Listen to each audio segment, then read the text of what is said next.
So this is really exciting. I just got this in the mail today. So this is quite unique because if you look at the patterns on it, it's got kind of like a wavy pattern on the bottom. And this is because this is wood fired. So this is Yixing Zhishan clay pot.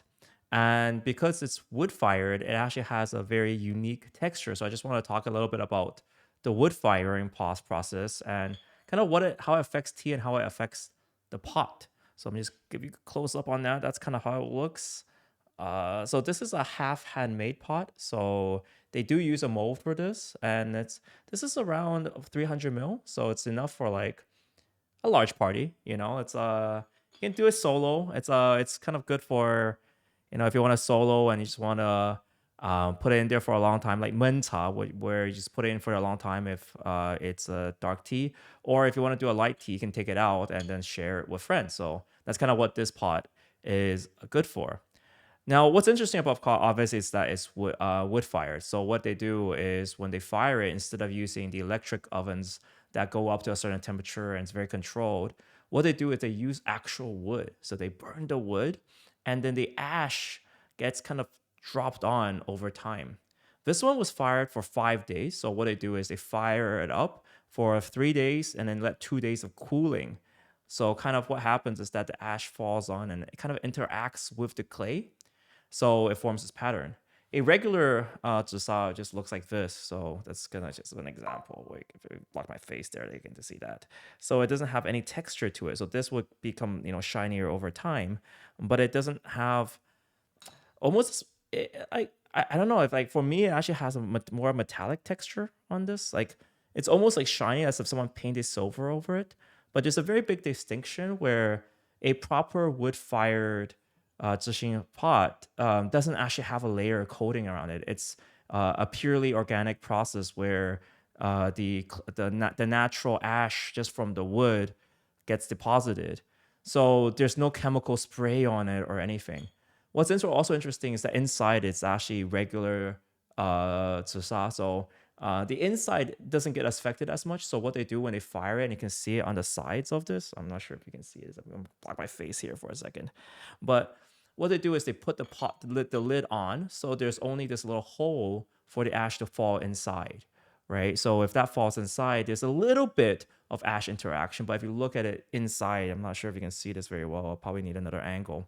But what happens inside is that the inside is more or less textured like the regular zasa, but the outside has this beautiful texture. The inside does have a little bit of textural change because it actually does affect the taste of tea. So overall, this is kind of the rage right now in China where people love the look, but also because it kind of slightly alters the double porous texture inside the pot. It also alters how it brews tea. So a lot of like people who brew pu'er like wood fired teapots because they kind of preserve the flavor without removing too much from the tea and kind of does an enhancement as well. So which is why it's kind of like it's interesting, I guess, as both for a collector and a tea brewer or a tea master, it's kind of interesting to try even with the same clay, different firing techniques. What I kind of realized also is that uh, you can never repeat the same pattern. So I was talking to the craftsman who did this and also the team that fired it. So this was very unique in the sense that it had a wave pattern. It's not guaranteed. So he was saying that he kind of kept this, and he liked me, I guess. So let me put this there. So this kind of wavy pattern was very unique. Yet again, it might be a sales technique, obviously, but I do like the shape. And like some wood fire ones, like some of the ones he showed me, where it didn't have. It was more like the same. Some of them would have like a burn marks or whatnot, but this was kind of like a consistent wave pattern, which I kind of liked. And I said, yeah, but get me this one. So I hope this video goes out well. I thought this is just kind of cool to talk about it. There are a lot of fakes on the internet as well, so that's something to be careful of. Something you should spot is just like a natural sheen on it. Like this, you can still see that it's absorbing light. It doesn't have a natural glaze. A lot of the chemical ones, what they do is that to make it cheaper, they use not as good material and they don't wood fire it.